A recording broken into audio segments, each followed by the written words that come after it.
कभी किसी ऐसे राजा के बारे में सुना है जो कहानियों का दीवाना था? ऐसा राजा जो अपनी बहादुरी और अक्लमंदी के लिए जाना जाता था? राजा विक्रमादित्य ऐसे ही एक राजा थे। वो प्राचीन भारत में रहते थे और उनकी कहानियां आज भी सुनाई जाती हैं। विक्रमादित्य कोई मामूली राजा नहीं थे। विक्रमादित्य उज्जैन नाम के एक विशाल राज्य पर राज करते थे। वो एक शक्तिशाली योद्धा थे जो अपनी प्रजा की रक्षा दुश्मनों से करते थे। लेकिन वो सिर्फ ताकतवर ही नहीं, बहुत होशियार भी थे। विक्रमादित्य न्याय में विश्वास रखते थे।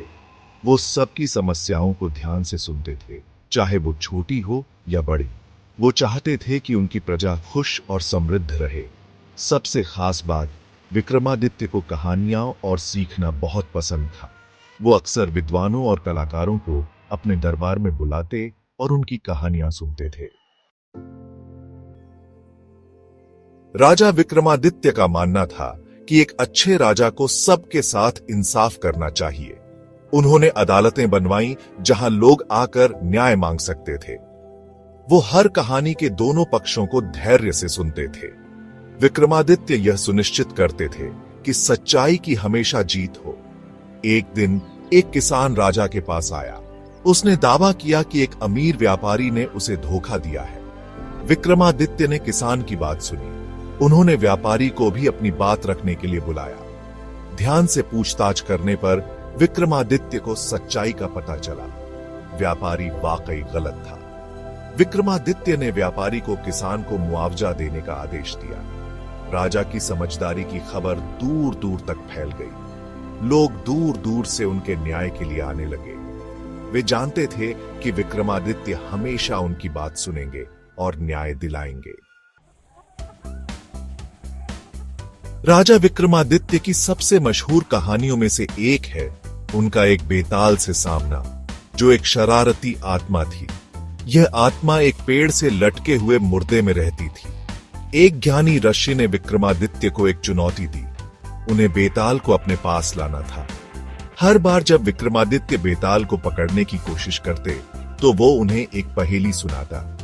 बेताल ने वादा किया था कि अगर विक्रमादित्य सही जवाब दे पाए तो वो चुप रहेगा। अगर विक्रमादित्य गलत जवाब देते तो उन्हें बेताल को वापस पेड़ पर लटकाना पड़ता। ऐसा कई बार हुआ। विक्रम को अपनी खोज में कई चुनौतियों का सामना करना पड़ा। बेताल की पहेलियों को सुलझाने के लिए उन्हें बहादुर और अपनी बुद्धि का इस्तेमाल करना पड़ा।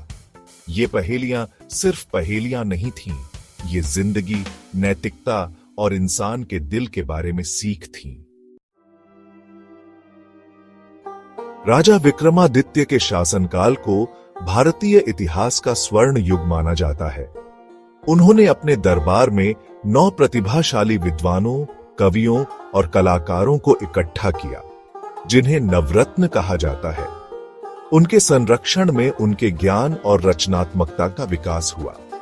इस काल में कला, साहित्य और विज्ञान की कई महान रचनाएं हुईं। विक्रमादित्य के इन प्रतिभाशाली व्यक्तियों के समर्थन ने उनकी प्रजा के जीवन को समृद्ध बनाया। उनकी रचनाएं आज भी हमें प्रेरित करती हैं। राजा विक्रमादित्य का जीवन हमें सिखाता है कि साहस, बुद्धि और ज्ञान का प्रेम महत्वपूर्ण गुण है। उन्होंने हमें दिखाया कि एक सच्चा नेता न्यायप्रिय और निष्पक्ष होता है। विक्रमादित्य की विरासत हमें बहादुर बनने, ज्ञान की तलाश करने और हमेशा सही काम करने का प्रयास करने की याद दिलाती है।